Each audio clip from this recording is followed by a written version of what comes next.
Because of the following special program, Mr. Merlin will not be presented this evening.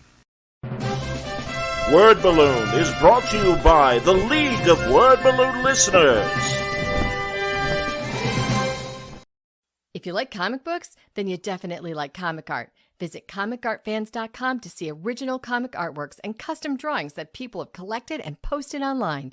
Coming soon, Comic Art Fans is hosting an in-person event called the Original Art Expo that will focus on the hobby of collecting original comic art.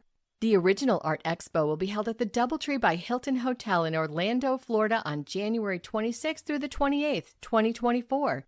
They will have over 30 exhibitors and 60 comic artists. Spend the weekend in an intimate setting with some of the best creators in the world. Purchase or commission a piece of original comic art. Visit the comic art and illustration galleries. Attend the Saturday night auction and pizza party and hang out with your fellow comic art enthusiasts. The Original Art Expo is sure to be the world's premier visual storytelling art event, so don't miss out. Go to oa-expo.com to get your tickets today and visit comicartfans.com to see what comic art collecting is all about.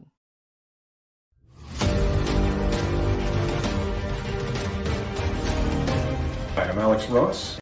The two pieces are sort of a type. They're both kind of recreations of artwork that existed in the 90s. In fact, this piece here for the Avengers is in most ways a recreation or a tribute to George Perez's poster version from the mid-90s, where he did a shot that featured in it a figure of Captain America that was very similar to what I've done here, positioning of the Vision or positioning of Hawkeye, and I believe a few other elements are very similar to that piece, and it's consciously so. I was building off that inspiration, but I kind of refitted my design to fill out bigger shots of the figures so that I was making a wider composition and getting in a lot of the same characters, but still not quite as many as what George himself did, because George's thing was always to try and get in the maximum amount of content into pieces that he did.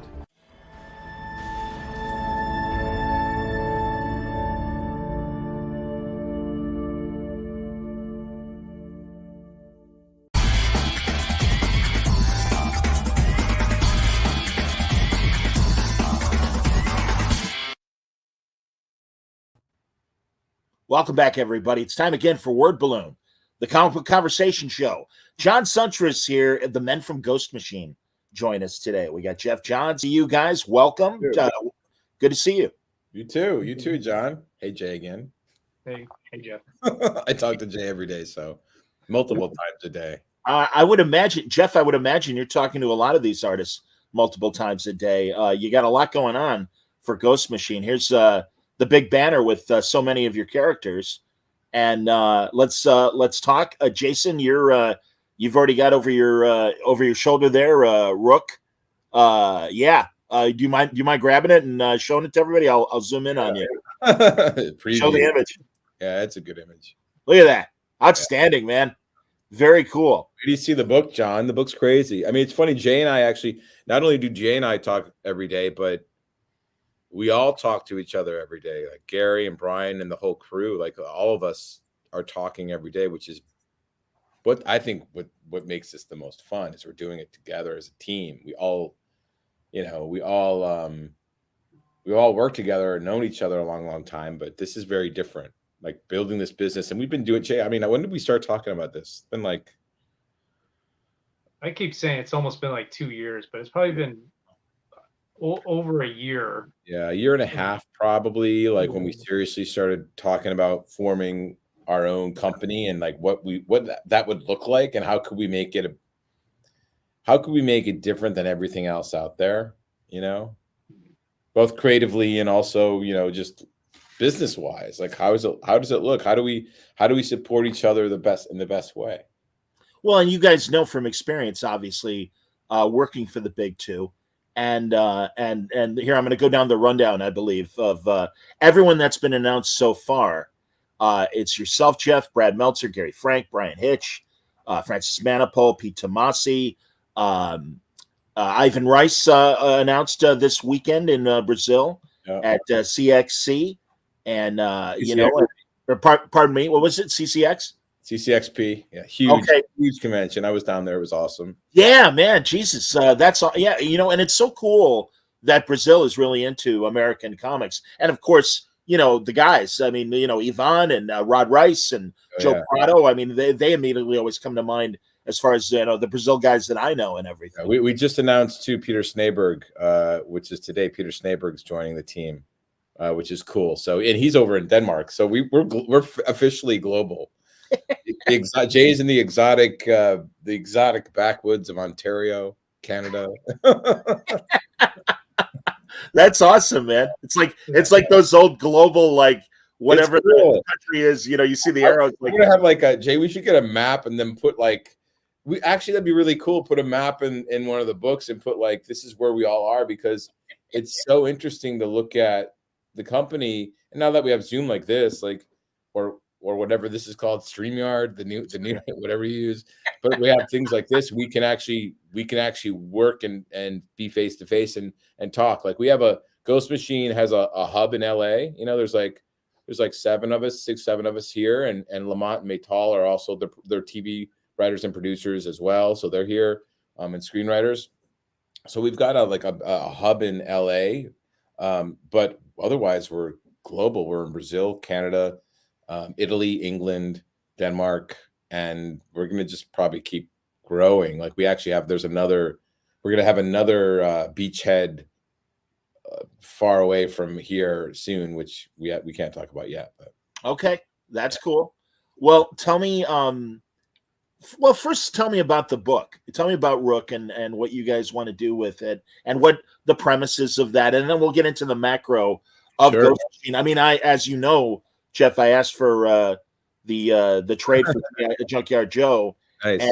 and I love that I put up the timeline, but you really, in the back of the trade, you've got it mapped out in terms of where all these Ghost Machine stories are, and that they're all connected, obviously. Well, so before I'm going to let Jay talk about Rook, because it's something that really started with him, and then I teamed up with him and we worked on it. But really quickly before I turn over to Jay, we've got Ghost Machine is like, we're focused on characters, really characters first. And we actually have four universes, 4 shared universes of kind of different tones and genres. So the Unnamed is one, and that includes Geiger and Junkyard Joe and Redcoat. And that's the timeline you're talking about. That was Gary and I started that with Geiger, and now Gary, and then Junkyard Joe and Gary and Brian Hitch and I are expanding that out with the others. With the second universe, it's Rook, and this is a science fiction story. I'll let Jay talk about it. Then we also have Family Odysseys, which Peter Tomasi and Francis Manipul and Peter Snaberg are doing with the Rockefellers and Hornsby and Halo. And then we have Hyde Street, which Ivan and I are launching, and Maytal and Lamont are also involved in that. So we've got 4. We love superheroes, but we really wanted to start doing something different and not straight capes and tights. So some of the stuff is like superhero adjacent, like Geiger, and some of the stuff is outright different, like Rook and Hyde Street and all the other ones that I mentioned. But the idea is to just have the best books on the stands, great characters front and center, and great storytelling, beautiful artwork. And so that's what we're doing, and quality, not quantity. It's all about quality. But Rook Exodus, I started with Jay, so I'm gonna let Jay talk all about it. I always find that I ramble too much, and Geoff's great at the elevator pitch. He knows how to like hit the main thing about it, and I'm talking about all this other stuff. Maybe Geoff, why don't you give like the elevator pitch, and then I'll talk about kind of okay. All right. Well, okay, I will. I mean, I love talking about story, but story for me is always about it's always about communicating emotion and idea and character to somebody, right? That's what story really is sharing that and connecting with somebody. Rook it takes place in the future, a few centuries in the future on a planet called Exodus that's been a terraformed world. There's a lot of worlds out there that have been terraformed where when you can afford to leave Earth, you leave because it's a disaster, right? And we're on this world where technology controls every aspect of nature, and we've imported all of our nature into it, including the animal species. And on this world, there's these essentially employees of the corporation that created this world called wardens, and they all have a mask, and these helmets have the ability to control a species of animals. And what happens is the engine has failed, the world is dying, everybody who could afford to left this world now. And so it's become a war-torn planet where people are fighting over the technology that controls all the nature. So you have these wardens are the most powerful there because they have the helmets, and each one has something different. And we focus in on a character, Rook, who is a farmer, and he could control birds, crows, ravens, and rooks. And when we meet him, he is with his buddy Swine, trying to build an escape rocket to get off this planet before it dies. And so that's the elevator pitch. Yeah. And you know, kind of a background of all this is a character that I've been kind of working on and sketching for years. It goes back to before I was even in comics, and I kind of had this vision of this guy with a bird helmet and a big trench coat, and I kind of was laying this stuff down. And at one point, he was like just taking place in like our world, and then I was kind of thinking more sci-fi or fantasy, and but I never really had like a story or where this could go. And then when we were talking about stories, Geoff really liked the character, but he's like, what can we do that'll make this book different? That every sci-fi thing has a hook. It's got something that really separates it, or else it's just a guy running around fighting bad guys. It's like, well, and that's when we started to really think about this fact that he had a bird helmet. And it's like, well, what if there's other characters with these helmets? And so that just made us like, all of a sudden our minds just expanded, and we were coming up with all these great characters. A Swine is one character. He's got the pig mask, and he can control a giant wild boar. And it's like the characters take on the characteristics, the stereotypical characteristics of those animals as well. So it's kind of, we at one point we were even like, is this too cheesy? Is this too cartoony? But it's like, no, it's fun. It reminds us a lot of, it reminds like a lot of stuff like He-Man or like 80s cartoons. Like it was a little on the nose, but it was a lot of fun and big and bombastic. So we have that all going on. We have a character named Direwolf, and she's one of Rook's friends as well, and they have a romantic past, and she has a helmet that can control a pack of wolves. And so each character has these different animals, and with all of the different animals that are out there, I mean, we really can create it's as many characters as we can think of, and that's something that recently it's like we're really like we're working on, or we're getting through issue 3 right now, and it's like let's open this up, let's have fun with this, let's see what we can create. And like Geoff was really saying, it really reminded him of reminds him of his Green Lantern run, and how he was creating the emotional spectrum with all, and how people were relating to, well, I'm a blue lantern, no, I'm a red lantern, no, I'm a green.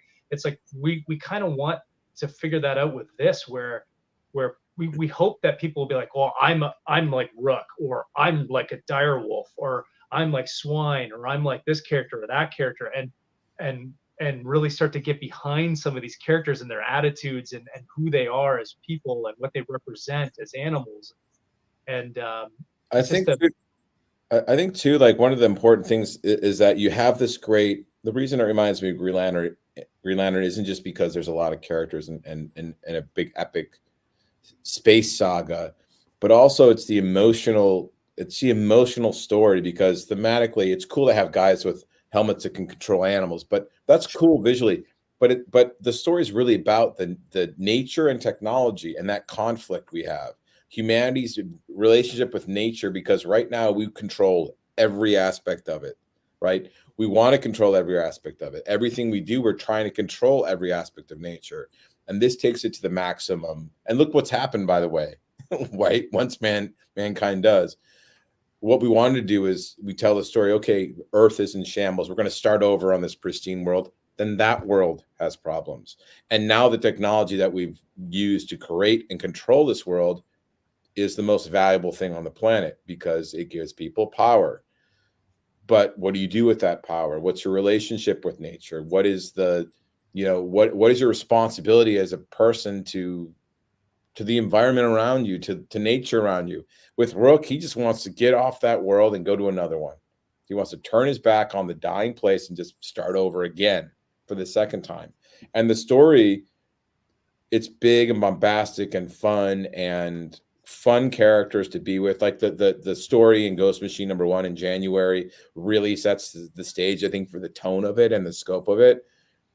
But there's also really cool emotional thematics. There's not a person on this planet that doesn't say, don't have a favorite animal. Everyone has a favorite animal. And I think everyone can relate to animals in a lot of ways. And this is a reminder, I think, of that fun of like picking your favorite animal and what that means and what does your relationship with animals. What is it? Do we have any? Because I think most people in the world maybe they have a relationship with a pet, but not with nature. The relationship with nature has kind of been replaced with our relationship with technology. Of course. And that's what this really explores. Is there are the animals sentient, and is there any sort of, because what you're describing, and maybe I'm wrong, kind of also reminds me of Animal Farm, Orwell. Yeah, they don't talk or anything like that. Oh, okay. Yeah, like that. The animals are like and like Jay said, they do the wardens reflect the animals they control. Rook is very aloof and cold, like the birds he controls. Swine doesn't bathe often enough for, I think, many people, because he's like the boars he controls. And Direwolf is a leader, like the pack she leads. So all these characters I find super fascinating and interesting, and then they all have different journeys, and the war for these helmets is really what the story is all about. It reminds me of, I used to love Dungeons and Dragons. Like growing up, I played it all the time, and it reminds me of that in a lot of ways. It's like, okay, create your character and the skill sets and who are you and what's your journey. But to me, this has a lot of aspects of like D&D and some Star Wars, but and then movies like The Revenant, like being like the early frontier days of America, where you're exploring America and it's dangerous and there's things out there and animals and you don't, and territory you don't know. Because one of the things I love about what Jay's doing on the book is you have all this technology and kind of futuristic stuff, but side by side with nature that's very recognizable, and we're in forests and we're with bears and like waterfalls, and it's a cool amalgam of again, nature and technology, which is what the book's all about, but told through the story of Rook. That's cool. Yeah, and it's also got that Western. It's kind of got the Western kind of thing going. Like a lot of Western is about like civilization versus nature. And this is like the technology versus nature. So it's got that Westernish kind of feel. Like I always imagined Rook, if I could, in a perfect world, he would have been played by Clint Eastwood, like he's that kind of a guy. Like that's who I always thought of, like underneath the mask, it's going to be Clint Eastwood from like Good, the Bad, and the Ugly, right? And so I love the romanticism of Western, and this kind of brings those two things together as well. I get it, man. No, and I love when science fiction and Westerns combine, because it is, it's a new frontier. It's an alien frontier, but it's a frontier nonetheless. And you're bringing civilization to a hostile environment and trying to tame it. Yeah, it does have a new frontier feel to it. It does feel like those early kind of stories of, exploring the new continent that was found that became United States of America. Sure. It does feel a lot like that, and there's also, I mean, John, we should give you some images that you can kind of flash to. After this, we can send you some pages that you can, if you want to put up while you do this. But punch them in. Yeah, if you want to. But there is something really interesting about exploring a world that is alien, but also looks like ours. It looks like, we based it around North America animal, at least the part we're starting to explore, the North American environment. So you see animals that this planet has changed some. That the predators over the generations they've been here have grown, so they're bigger than normal, which is cool. Jay draws like killer, like giant bears and stuff, which is awesome. Because when you do this stuff, that one of the things I love about Green Lantern, and what I was so privileged to be able to do with Ivan and so many other great artists, is you would have this big, huge, epic space wars, but there was a story that really resonated underneath. It's about something, and this is the same kind of thing. Like, I love that we have all these masks and it's cool, and you're gonna get a great story with great art. That's the hope. That's the ambition. Is the image of Ghost Machine here that I'm putting up.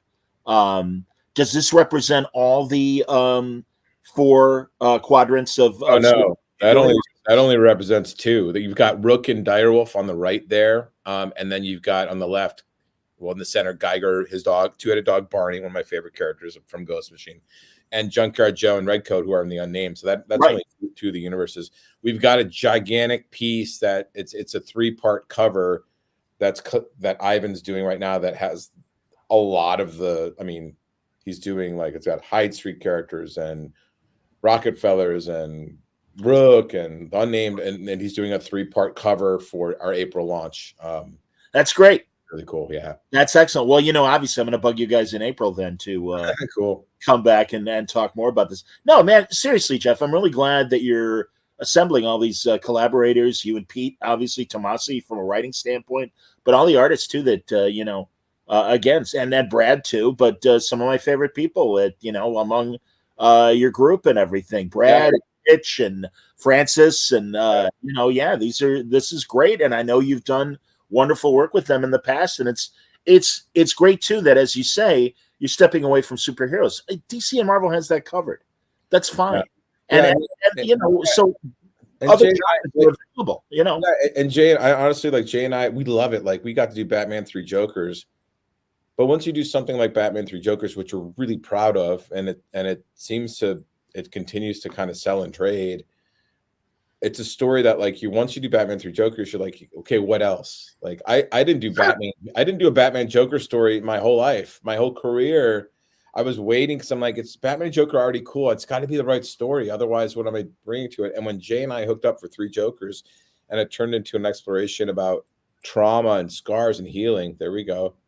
And Jay drew every single cover, demanded to, which is great. Demanded to in a friendly way. And I support that too, Jay, as you know. But once Jay and I did that, we had talked about doing a sequel to it, and we had an idea that was a really, really good idea. But the book stands alone by itself, and in a really great way. And honestly, we wanted to do something that was creator owned. Like, we looked at what Gary and I did with Geiger, and it was just something we decided to pursue. And then over the time, it turned into a company that we all run and co-own.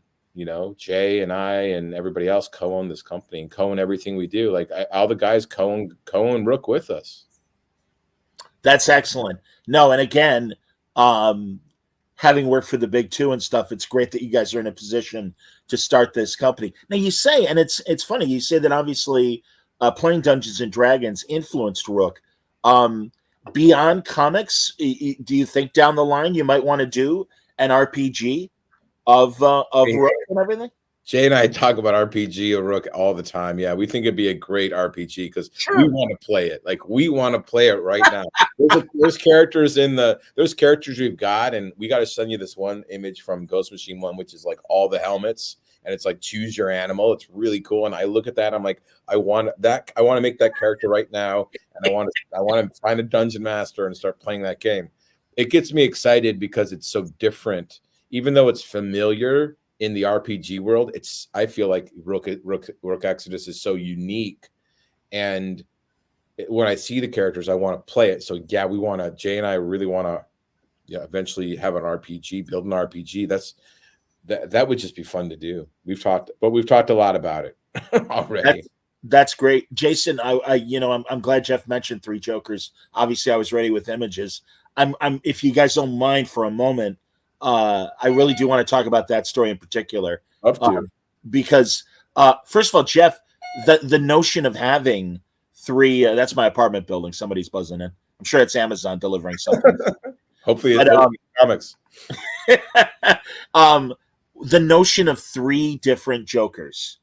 Tell me about the inspiration for that, and then and Jason, honestly, I will go through the covers again because I know they were based on previous iterations. But yeah, Geoff, why that move? And really, I mean, certainly a controversial move, saying that it isn't just different artists, doing a different spin on the Joker and everything, but the idea that they're 3 different guys is really like, the hell's going on? Obviously, well, the Joker to me is the greatest supervillain ever created. Like, and he's different than everyone else I've ever written. And when I wrote him, I felt it. I would tell Jay, I'm like, I like writing the Joker. I'm like, I hope he doesn't know I'm writing him. Like, there's no redeemable qualities in this character.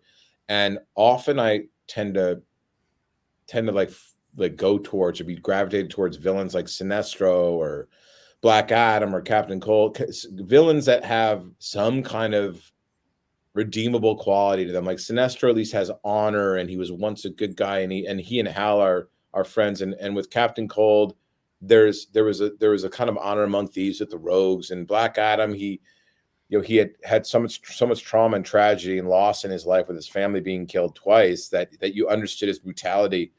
And so many other characters, but that I've played with. It's been interesting over the years to get into villains' heads, and I love like all sorts of villains. But the thing about Joker is that he's so iconic, but he's also just completely insane. Like, he's devoid of any humanity that really exists. And so getting into that character was new for me. And Joker really isn't about what I mean, we say it in the book. It's not about what his name is. His name's not important.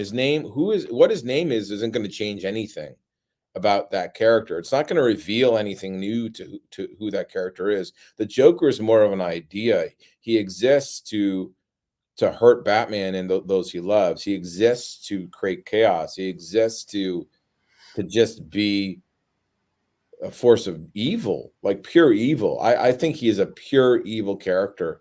And so exploring him and really saying, there's 3 different versions for Jay and I, it was just exploring, there's different iterations of Joker, but the whole story was ultimately when we reveal that Batman's known his identity since a few weeks after he met him. He's Batman. Like, of course he knows who Joker is, but it's not about who he says it. It's not important who he is, right? Who the Joker, it's never been about who the Joker is. The Joker's not about who is he? Who is that guy behind the Red Hood mask? Who was he?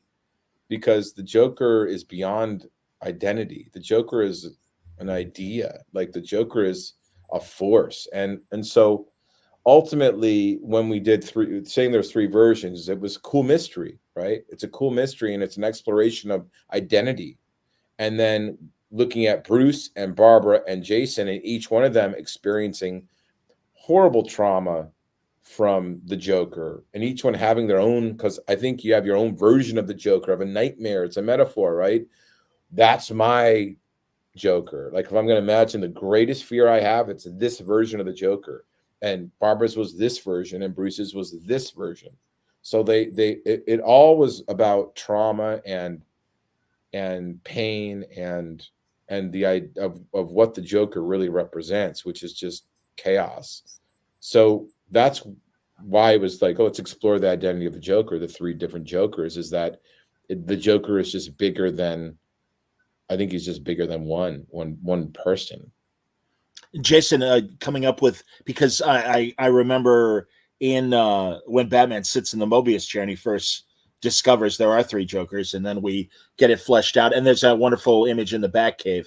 I forget which issue it was, Geoff, but you have that was DC Universe Rebirth #1. Of course it was. Jesus Christ, so many money shots in that. I mean, I literally last night was talking about Barry hugging Wally, and Wally, how could I forget you? And it almost brought tears to my eyes, man. But this regarding the 3 Jokers, you had the Joker from the New 52, you had your 70s Joker, and you had, I don't know, Joker Classic. I don't know. But again, Jason, how would you depict these? Here's your first cover. And tell me what was going through in your mind because you put your own spin on these 3 Jokers. Yeah, I mean, a lot of it came with the body language because we wanted the characters, like part of the mysteries is like, I mean, they all kind of should look alike, right? But how do you have three characters who are supposed to look alike with the same facial structure, but we did little things like the classic, 30s Joker. He had his hair more slicked back like Jack Nicholson, and we came up with this thing where wouldn't smile, which is the opposite of what you would think of the Joker. But in those early Batman issues, a lot of times he's drawn without a smile, and it's actually really creepy. Like this guy's in clown makeup, but he's not smiling.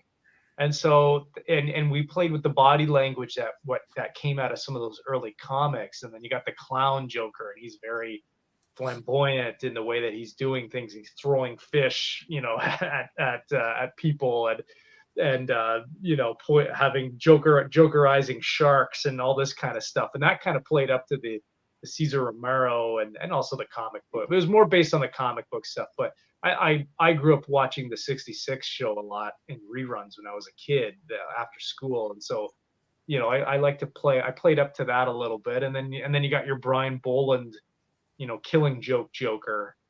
And he's got a definite kind of feel to him that you get when you read through Killing Joke. And I really studied a lot of Brian Boland and how he was drawing these characters and how he really approached the body language of the Joker. It was a lot of fun. It was hard. It was a hard book.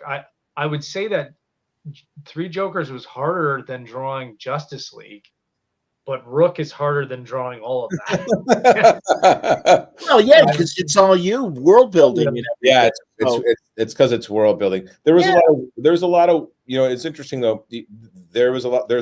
I mean, Rook's all world building and character building, and I agree, Jay.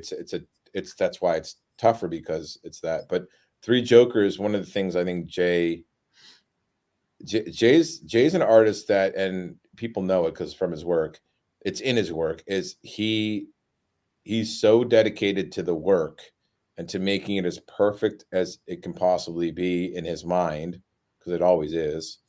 That you could see it on the page where he would painstakingly reference. I mean, it's in the Absolute Joker, I think, Jay. You reference all the joke. There's so much work and research and detail that goes into this, because Jay didn't just sit down and be like, I'm going to draw Red Hood. Like, he was like, okay, we're going to do a version of Red Hood here.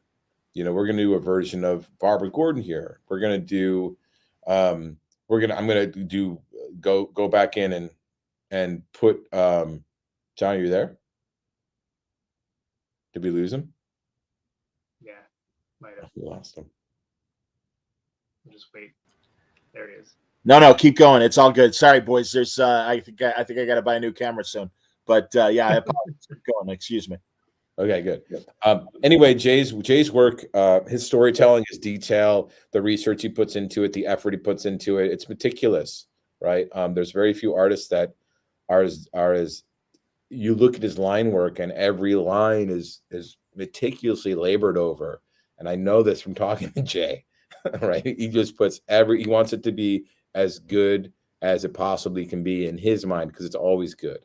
But in Three Jokers, there were huge issues. There were 48 plus page issues, 3 of them, and the story was immense. The cast was crazy. The research that had to be done on it was huge. And the weight of the legacy of Batman and Joker, I think, weighed on both of Jay and I, because there's something really freeing about doing, Aquaman, because the expectations are a little low, right? So you can really put everything into it and kick ass. And there's a different kind of responsibility for it. When you're working on a Batman Joker story, and in particular, something like this, that plays off of so many classic stories like Killing Joke and Death in the Family and Batman Year One, and all, like, it really plays off those 3 stories. And then there's another responsibility and a weight that comes with it. And I know Jay felt it on the art, and I certainly felt it on the story. And I would really, the story developed out of just conversations Jay and I would have over and over and over about trauma and pain for these characters, is that of Batman's greatest pain being his parents and Joe Chill. Well, what if in this arc he learns to not only confront Joe Chill, but actually forgives Joe Chill, actually heals that. And then we find out that Joker orchestrated that because he wants to be Batman's greatest pain. That's a cool story just by itself, right? And that's what we did. And there's a great moment Jay did where Batman goes to first see Joe Chill and his voice cracks. He hesitates at first to go in there. We've never seen Batman hesitate. But this is a one time. He doesn't hesitate with Joker, but this is one time he hesitates. So the responsibility of all this on the art and the story, and then doing also a story that we've never seen Barbara and Jason talk about what the Joker did to them, which I was kind of blown away by. But what an opportunity for us to explore is that how does Barbara heal? Well, emotionally she's healed correctly, but you see her on these treadmills. When we see her running so hard because she still thinks physically she has to recover, and she's already breaking these treadmills. She is at her physical peak. She is so much beyond the Batgirl she ever was, and yet she's still pushing herself physically. Whereas Jason, and for both of us, I think Jason Todd surprised us because I liked the character, but I loved Jason Todd and working with him, and Jason and I both, I think, grew to love Jason Todd immensely over the story because I understood him more, that where Barbara was healed emotionally but thought she wasn't healed physically, Jason was the opposite, right? He thought he was healed physically and he was kicking ass, but emotionally he knew he was broken. And his journey was kind of a tragic journey, and which it always should be. I think Jason's a tragic character. Absolutely. Where he mistakenly thinks that this bonding between he and Barbara could lead to something else, and it's devastating that it looks like it will not. But anyway, the responsibility, I think, for the legacy of this on the writing and art was definitely took a toll on Jay and I doing the book. But I think we're really proud of it. We're really proud of, the reception, the constant, the thing. It's the fact that it still is being bought and read. I really love it. And there wouldn't be another Batman Joker story I would ever think to do. Like this was the ultimate version of what it was. And I'm really excited that we got to do it. Understood. No, it is a great story. And again, the idea of Joker as a phenomena as opposed to, just an individual and everything. And again, the responses from each of the characters is different and the relationship is different. And yeah, I mean, like you say, I think Jason's story is the most tragic. And that's really the whole Red Hood thing of he feels he is ready and now is in a position that he wasn't in when he was Robin to take these things head on, but still carries that emotional damage with him. And that's what makes him distinct. Yeah. I think in the back of his head, he's always going to think he's too weak. And there's that scene where he gets kidnapped. Jay drew such a great job of what that's so creepy. That Jay, where he gets kidnapped and then you see him shattered afterward, and he's tormented. And I mean, Jay and I talked about it. Like, this guy, he calls himself Red Hood. Like, that's messed up. Like, he doesn't come out and call himself Robin again or something. He calls himself Red Hood. He's really he's trying to own something he's never going to be able to fully own. Absolutely. No, it's a great story, man. And really what you guys did on the button as well with Batman and Flash and the opening salvo of Doomsday Clock. But yeah. I thought that was, again, incredibly dramatic. It's funny because everything that Jay and I have done before, Rook Exodus and Batman 3 Jokers, feels like it was simple. like it was like, I feel even Darkseid, where I'm like, that thing was a massive undertaking, a big story to do. It was complicated, but compared to 3 Jokers and compared to Rook Exodus, it feels like, doesn't it, Jay? It feels like those were like the simple days of let's tell, here's Mr. Miracle breaking out and we're going to meet, Darkseid's going to fight Anti-Monitor. Like, that feels to us, I think, it was great. I really love that story, but the amount of effort, sometimes, you go, gosh, we're working so hard. The amount of effort, I think, that went into the Amazo virus, which was a great, I really love that story that we did. They keep making Batman hazmat suit figures By the way, here's how you can tell Jay's work resonates. Everywhere we turn, they've taken Jay's artwork without paying him and put it on metal signs and posters and T-shirts, and there's action figures based on his stuff, and it's like it's used constantly over and over because it's so good, so iconic. But it does feel like the stories we did, Jay, and I'm sure you agree. Amazovirus, I love that story. Dark Side War, those were kind of warm-ups to Three Jokers, and then ultimately Rook Exodus. Yeah. Wow. It's like I had to level myself up to get to that point to, like I was even just thinking right now, is just like I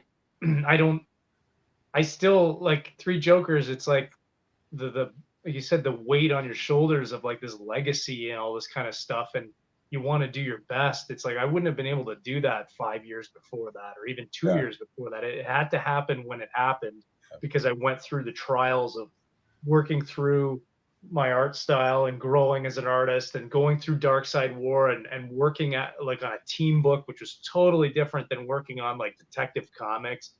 And then, and then Three Jokers was like a real exploration in emotional storytelling, and like how to just telling a story, not just relying on big, huge splash pages all the time, but now it's like we got to tell emotion through the faces and the facial features and the way that, you want to be able to see a character's heart break in their eyes, like it's all that kind of stuff. And it's like you're, and then it's funny because now we're doing Rook, all these characters are wearing these helmets, and you get so much emotion from the face, but now I have to rely on little things to get emotion across through these characters who are, you'll see them without their helmets too quite a lot for those big emotional scenes, but it's now I'm relying on other storytelling things to really help get those points across of how they're feeling, even though you can't see their eyes, like it.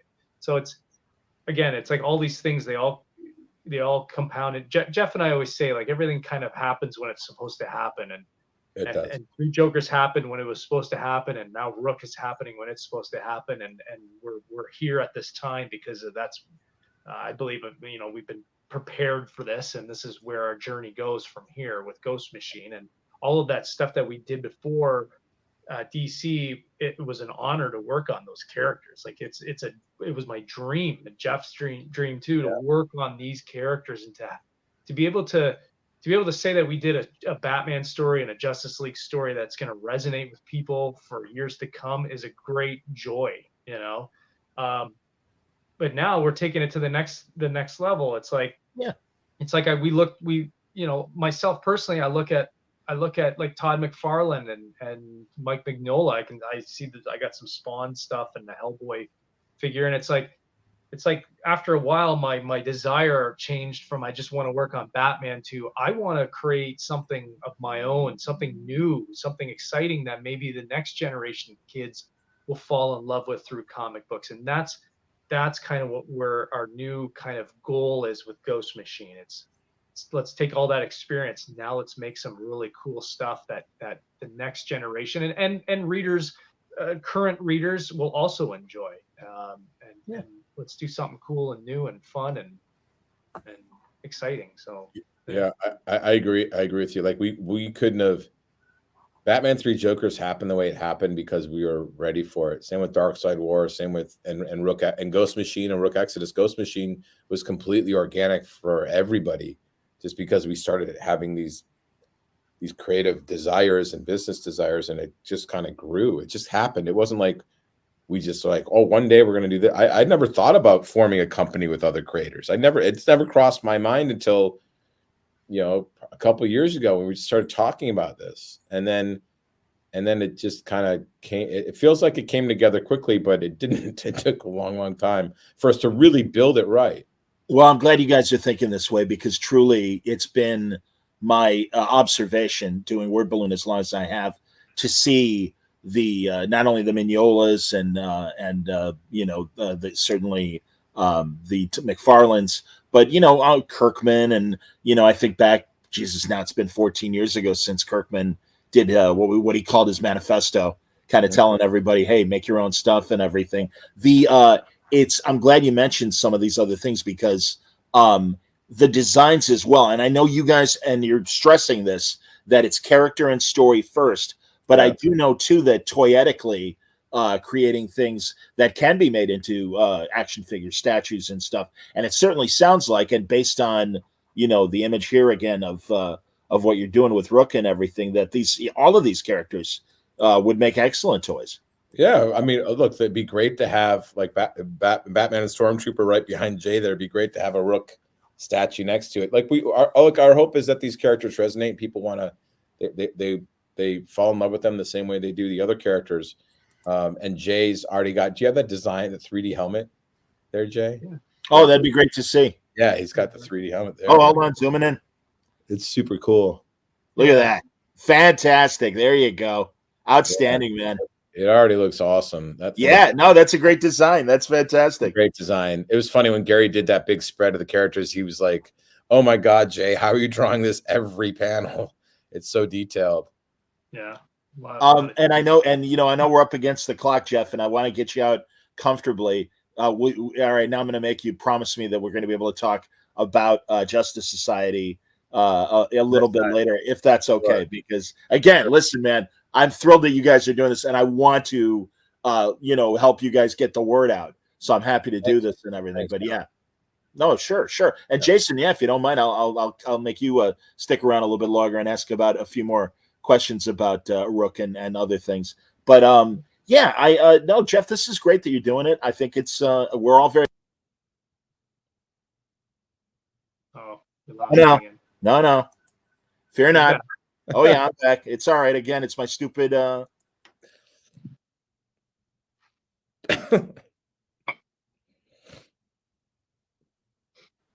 we go. Sorry, kids. All right, I'll keep the avatar on instead of me, and that'll give people a break and looking at my Two-Face like visage.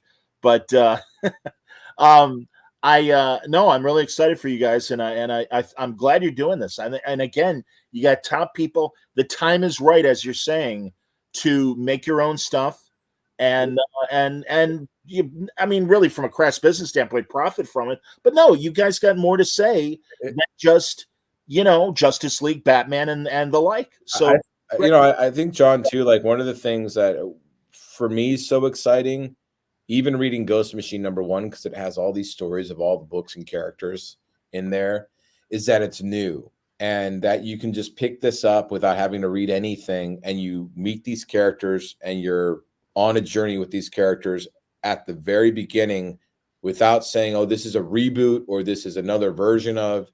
It's brand new from the floor up.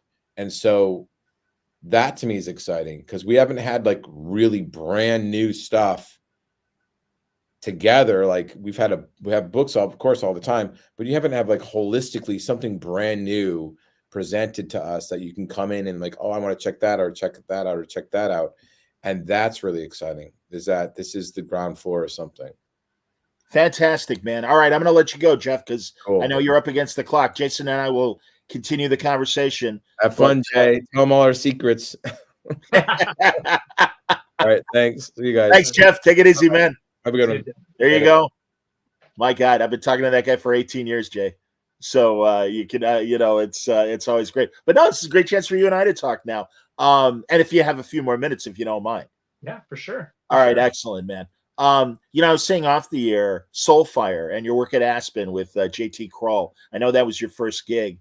What was that like? What was that? JT is one of my favorite people in comics, and I know he's doing like YA books these days. But I think he's a great voice, and not only what he did at Aspen, but God, I really loved his Future Superman, the Batman Beyond Superman feature that he did for a while too. But tell me about that collaboration with JT. Yeah, that's going back. It's been about 13 years, back to 2010. I had gotten my start through David Finch. He lives close to me, and so I was going over to his house for about six to 8 months, going back and forth 2 or 3 times a week, and kind of getting art lessons from him. Essentially, Dave was teaching me how to draw and how to really teaching me the craft of creating comics. often joked and said it was like a comic book boot camp. You know, it was like every day you're doing something different, drawing faces and arms and bodies and cars and sci-fi stuff and buildings and perspective and all this kind of stuff. And so I did that for a while, and then Dave moved over to DC. He left Marvel, went to DC, and he was originally going to kind of, I think, use me as like a pencil assist to help him, but he wasn't doing Okay. any. He wasn't doing any interiors at the time. It's just a lot of covers. And at that time, she was my fiance, but my wife. You know, we were looking to get married and stuff. He's like, let's just put a portfolio together, send it to DC, see if you get hired. And so I got hired. And the first couple of jobs I did with them, it was like being thrown into a I don't know, like a pit with hungry lions. It's like I just didn't know how to survive. Like going from like working on a portfolio where you're spending like 2 or 3 days a page to, hey, now you got to draw a page a day to hit this deadline. Sure. It was like I made it through the couple issues that DC gave me, but I just didn't feel like I was ready. And I wasn't hearing back from DC, and Dave said, he was going to a Comic-Con. It was C2E2, and it was the first year C2E2 was open. And Okay. we went there, and he introduced me to the guys at Aspen, and they immediately just were like, hey, why don't you come and work for us? And so it was awesome because I really got to just learn the craft at a little bit of a slower pace. I set goals for myself. Like I want to get to the point where I can do a page a day. You know, I want to get to a point where I can draw 22 pages in a month, but it took a while to get there. And they had a lot of patience with me. And it was a lot of, like, again, working with JT, you know, at that point he was a seasoned writer, and he understood. He was writing for my strengths, which was a lot of fun too. He kind of knew what I wanted to do, and so it was a great experience. And I look back in those years when I was just starting very fondly, because of that fact that I got to learn with all the whole Aspen crew, and they were just so kind, and they're still very kind. I made a lot of good friendships there, and they always knew that I had aspirations. I wanted to go back to DC, and so eventually DC came back and was like, hey, you know, like, we want to put you on a book, and you know, I was able to make my way back over. But yeah, that Aspen stuff, it was, I got to learn at a little bit of a slower pace. If I stayed with DC, I don't know, I may have burnt out. Maybe I would have burned out. Like, whereas working with Aspen, I just got to slowly prepare myself for that, for those jobs. Because then eventually I was doing a page a day, and I was working, like, getting books 22 pages done in a month. And then after being able to do that, I was able to do that on Detective Comics, and then that kind of got the whole ball rolling, and I was able to stay at DC and kind of build up, you know, my career with them. So yeah, it was on Ghost Machine, is this going to be a monthly plan? Is it going to be more like the Image model of 5 issues and then a break? How do you see this moving forward? Yeah, some of the books at Ghost Machine will be monthly books. I know Geoff has the plan for Geiger to be monthly. Okay. And Red Coat, Brian Hitch is like an animal. He can draw like you wouldn't believe. So I've been talking to Brian, and he's told me, because 20 years ago, hitting deadlines was tough for him, but he's found a way to maintain, at least from a layman's standpoint, looking at it, looks like the same great Brian Hitch work, but I guess he's found shortcuts to make it possible for him to do a monthly schedule when he needs to. So yeah. So he really wants to do that. And I think the last couple of years he said he did like 12 or 13 issues in a year. Like, sure. So if he wants to go at that pace, he can, and he'll be able to do that. I think with Red Coat, he wants to work on that book for quite a long time. And same with me with Rook. Like, I see myself working on Rook for years and years, and really just building up the mythology. That's great. But the book probably will, the book is going to come out probably in like arcs, Okay. here's 6 issues, and then I'll be working on the next part, and then it's like, okay, and then we'll do another 6-issue thing maybe a couple months later. I'm with you. I kind of swore off after Justice League. I kind of decided like I don't really want to do a monthly books anymore. It was just too much. It was too much sacrifice for my family and my wife, and now that I have 3 kids, it was just I cannot devote 7 days a week, 14 hours a day to draw. Sure. And I want, again, it's like Geoff was saying, like quality over quantity. I want to make these issues of Rook super high quality books, like so that people can really like look at all the detail of the art and really just get sucked into this world. And that's kind of my mission. But I do plan. I'm hoping to put out quite a lot of books over the next couple years and just keep rolling on this thing and really expand it and grow it, and maybe eventually we'll do spin-offs. I don't know. It just depends if it hits with the audience. We'll see. But yeah, some books will be monthly.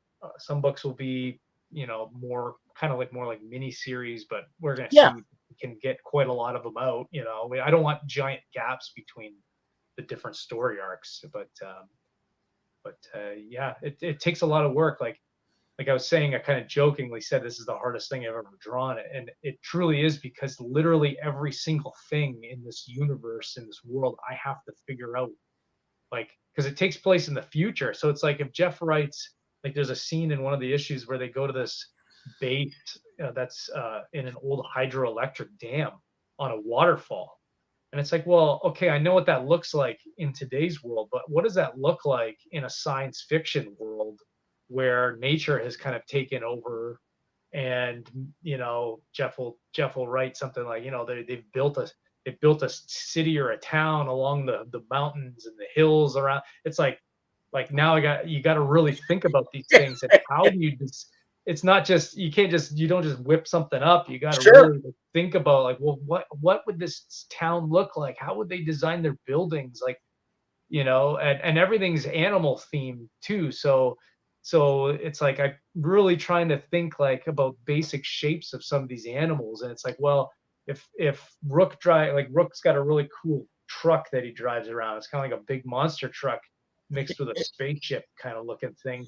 But it's like subtly I put like a big giant plow on the front that looks like a bird's beak. And he's got there's kind of like little wings that come out the side. So it's like, it kind of looks like a bird, but it's not too on the nose, Yeah. Swine drives this giant, like big rig combine looking thing that looks like a giant warhog, and there's cars and planes and all kinds of cool vehicles. Direwolf drives around on a cool hover bike that kind of looks like a wolf head, but it's not 100% there, but it's like subtle. It's like thinking about things like that, and that's what takes so much time to really figure out, and how can I subtly put this in there or that in there, and so it takes a lot of time, but it's really a labor of love, because I want it to be something that's really cool and fun, and people will get their money's worth when they buy the book. That's really what I want. And really, man, as a guy that has been reading comics for decades, I am so not about the monthly deadlines. And it's like, no, we want it good as a reader. We want it. We want something that will, survive more than a 10-minute read. I remember hearing from Azzarello about Steranko at San Diego one night, telling him, you know what I like about your book? I could, it takes me more than my 10-minute crap to read 100 bullets. And it's like, yeah, man, no, that's what we do. We want to pour over the art. That was what was great about the button, about Three Jokers, about these things, and what makes me excited for Rook. Because I got faith in you, man, as far as world building. And it should be that kind of, especially when you're creating this brand new world and everything, attention to detail, and really give the reader a chance to really look around beyond reading Geoff's words. And I think another thing too is one thing I see a lot is with a lot of indie books, and I don't. Hopefully, I don't sound too negative here, but I find that a lot of books and a lot of projects are being put out, and they're obvious Netflix pitches. They're obvious, like Understood. they're not going too nuts with the design, or they're setting it in a with a setting that could be an everyday thing that you could, that would be cheap to make as a TV show or whatever, because they're trying to. And my argument right from day one, I said to Geoff, I want this book to feel like if they were going to make it into a TV show or movie, if it was a TV show, they would have to spend 200 million to make one episode. Like that's what I want. I want, because in my mind has always been, with comic books, you can literally do anything. You can go anywhere. You're not held back by a budget, because there's no budget in what you're drawing. You just Sure. You could set a story in ancient Rome, and you can do that easily. You don't have to worry about, well, how are we going to pay for the budget of making this? And so I've always said to Geoff, like, if somebody wants to adapt this one day into a film or TV, let them figure out how to adapt it. But for the comic, I want it to be big and just like reading old, like Fantastic Four. You have Galactus, and it's like they weren't thinking like, well, if we ever make a movie with Galactus. No, it was just like, no, it's like Jack Kirby was just like, I'm just gonna draw this huge guy, and it's gonna be crazy and big, and he's a world eater. And that's one of the beauties of comic books, is that you Agreed. can really go nuts on the page. And I feel that I don't know, I feel like a lot of I feel like a lot of books nowadays are, hey, we got to make this feel low budgets, because we're not gonna. The writer will hire like an artist who isn't maybe a top artist, so they save a little bit of money, because really in the end it's just a 6-issue storyboard to pitch to Netflix. And it's like, no, we want to do. It would be great one day if they make a Rook movie. It would be awesome. It would be a dream of mine. But that's not my goal. My goal is I want a bunch of different volumes of this story, and just expanding this universe and world. And here's new characters, and maybe certain characters fans will really get attached to. Let's do a spin-off book of that. Let's bring in another big artist to draw that while I'm drawing the main series. Like that's my dream. That's always been kind of, my heart is still with comic books first and foremost. And so that's really what I want to do. That's what Geoff wants to do. That's what Gary and Brian and Francis, everybody, we want to do that with these books. We want to make them. These are our love letters to comics. Really, it's like we believe in the medium, and we love it, and we love what can be done through it. And so let's give it our all, and let's make these books, worth the price on the front, and also something that you could go back and reread many times and find and get enjoyment from them. So that's really what we want to do. That sounds great, man. And again, right time for you guys to do this. And again, you guys have the talent to get this done. So I think that's wonderful.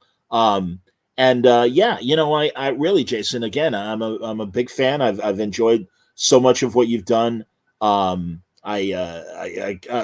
Swamp Thing. Congratulations on the Eisner for your Swamp Thing story with Tom. Yeah. That's terrific and everything. Again, I'm glad you're getting recognition for your work. But this is the next phase, and I think that's great. And again, I think I've always trusted Geoff and the collaborators that he's had in the past and stuff. And it's great that you guys have this opportunity to make this kind of company. You just answered my question. I was wondering, not that the other guys might be thinking of Hollywood pitches or anything like that, but do you find that you're all in agreement, or like are the concepts, are these modular, where the creators have kind of come up with this, and I mean they are so different in a lot of ways, but you are creating these kind of 4 different quadrants of a Ghost Machine universe and everything. So yeah, where do you I mean, I'm not formulating a question properly, but do you understand what I'm asking in terms of the other creators? Yeah, I mean, all of us, I think, are drawing things that we really wanted to draw and are passionate about. Like, okay, one of the great things with Geoff, especially, is he's a collaborator first and foremost. So, like, again, like with Rook, I had a whole bunch of art and design, and I just showed it to him, and he could have said no. He could have been like, "No, I got this other idea. Let's do it." Instead, he was like, this is what's really getting you fired up, Jay. Let's do this, you know. And same thing goes with like Brian with Redcoat. Like, uh, he's Redcoat's a British soldier, during the American War of Independence, Yes. Who essentially gains immortality during the fight, and then um, he's traveling. Because he's immortal, we get to see him throughout different eras of history and what he's doing in those different eras. And Brian just loves that because he's British, so he gets to bring in those British kind of sensibilities to the character that Sure. Geoff may not necessarily really understand, but Brian gets to pour that into it, and they get to play with history, which Brian loves. And so, like, all of us are doing these books that we're really super passionate about, that we really want to just build up and explore and expand, and going back to the whole Hollywood thing, like, that is kind of part of our plan. It's like we believe that we're creating some really cool genre heroes that is different from superheroes, that it's something new. I feel that so many things today in Hollywood and pop culture is just rehashes of the same stuff over You and bet. over. Reboot this, reboot that, change this, change. And we're seeing that they're starting to fail. We're seeing that fans Yes. are starting to turn away, and a lot of fans are looking over at like Japanese manga stuff Of course. now, and anime, and it's like people are hungry, I think, for new characters and new ideas.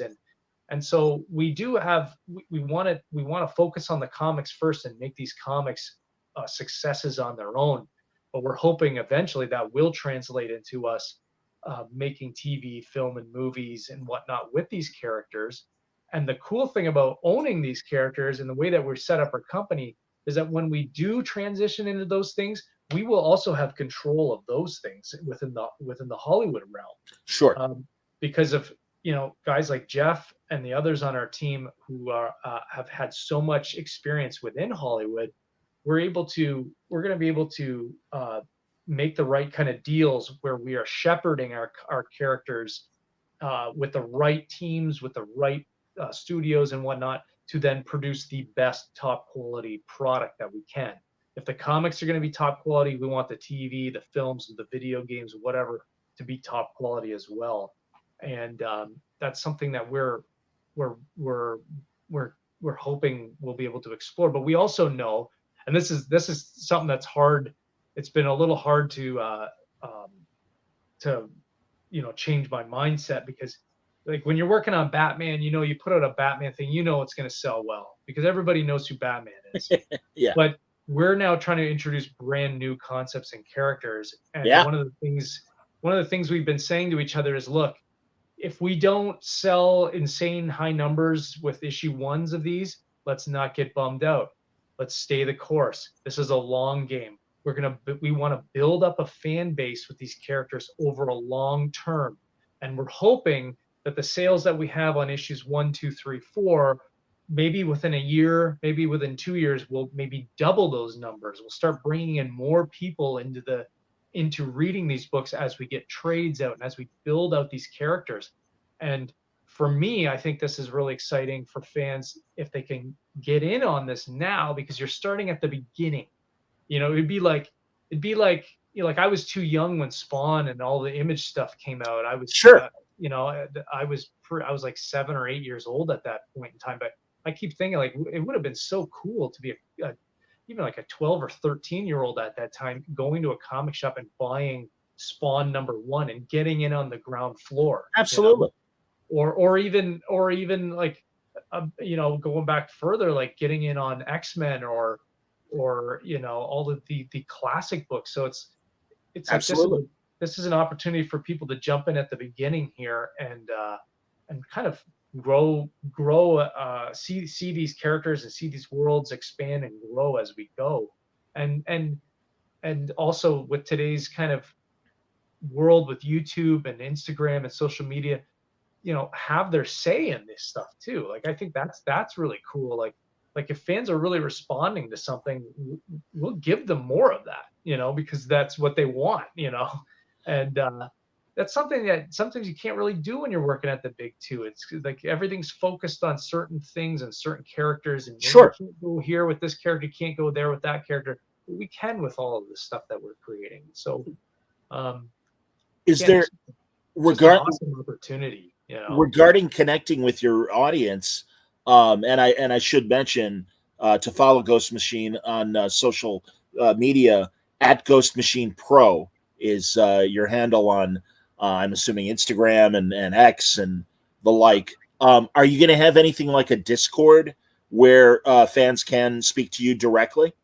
Yeah, I think that would be something that we'll do eventually, to Okay. open that up. Yeah, we really want to connect with the fans and the readers, and see what they like, what they don't like, see what they want to see more of. Um, offer, we've looked into all kinds of different things. Hopefully, eventually, we can offer really cool merchandise to people who would maybe join a Discord kind of thing, Oh, great. original kind of stuff like that, or unique things. And so, yeah, we'll see. But I really I would love to see that. It's just right now we're still we're trying to just build out, get these books ready to Yeah, go man. for Sure. April. And but eventually, yeah, I think we Okay. will do something like that. And Yeah. and also, do you ever want to write? It sounds like you're co-plotting with Geoff on Rook, and would you ever want to, write books just on your own, and as far as Rook goes and everything, and do both chores of writing and art? Yeah, I would like to do something like that. I've learned a lot about writing, working with Geoff. Sure. And I enjoy doing that. It's something I've thought of. Maybe down the road, I don't know.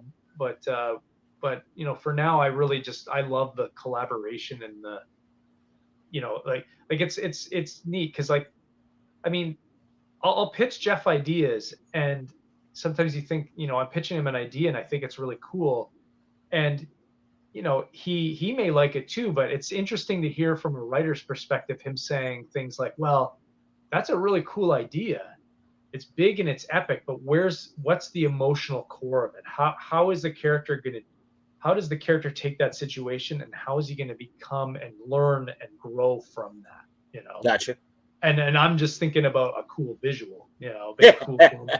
I understand. And so it's like, he's got writers have a different mind than artists do, when the way that they see story and think about it. And so I'm learning to find those emotional kind of things, and learn from that. And so I think eventually, yeah, I would like to write, if I get an opportunity to write a short story or something like that for, like, maybe an annual or something like that. I would Okay. love to take that opportunity and just even learn, to do that. But for now, yeah, I'm enjoying drawing, and I get, with the collaboration between Geoff and I get enough say in these things that I feel that I am bringing a lot to the table. I'm not just a Good. cog in the wheel, right? Sure. And that's something that really allows you as an artist to feel confident about the work that you're doing. That's great, man. Because in the '90s in particular, metaphorically, the seesaw was on the artist side, and then it seemed like in the early aughts, it was on the writer's side. But I do know, talking to people that are collaborating, they get that, and wherever the idea starts, it's important that the writer and the artist feel like they're being heard, and doing this together. And obviously, based on this conversation, that sounds like that's what's happening with you and Geoff. And again, knowing the kind of collaborator that Geoff is, that's always been the name of his game. So that's wonderful to hear. And yeah, man, no, I'm really excited for this. Again, we got that issue 1 is going to come out in January. That kind of is the sampler and kind of lay out the basics of each of these stories. And then in April, is that when Rook comes out with issue 1? Yeah. So the big book that's going to hit in January is Ghost Machine #1. I believe it's I don't know exact page count, but it's well over 68 pages. It might even be close to like 80 pages. Wow. And the book that I can compare it to would be something like that DC Universe Rebirth #1 that Geoff Sure. had done with all the different great artists in that book. And this kind of has that feel where you're getting a glimpse into all these different books, and these are little short original stories that can only be found in this one book that we're hoping will introduce readers to these characters, give them some information. There's a cool, we have a who's who section where, little bios and Sure.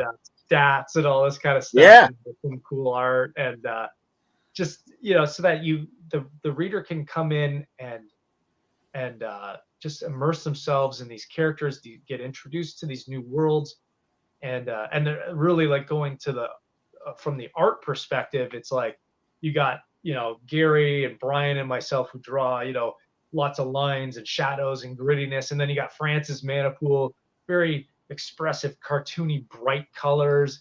Peter Snaberg, and then you have Ivan Rice drawing horror, which is just like it reminds me of Blackest Night, which was a huge book for me. Oh yeah.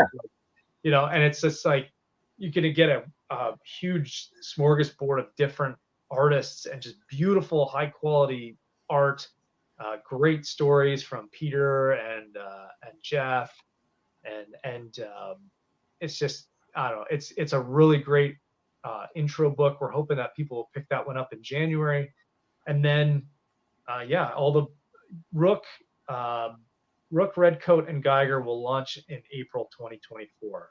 And Cool. So we're hoping that you'll read Ghost Machine #1, and then you can go to your store and say, hey, pre-order me all 3 of these books. I want them in April. I want to jump in on issue 1 and go from there. And so we're really proud of Ghost Machine #1. It's a really fantastic book, and we're hoping that the readers will give us a try and get in there, and we can build that relationship with the fan base, and maybe give them comic books that they feel that they're lacking from the big two.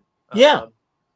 Something new, but something that, even though we're not doing classic superheroes, these are still stories about heroes, villains, good versus evil. Sure.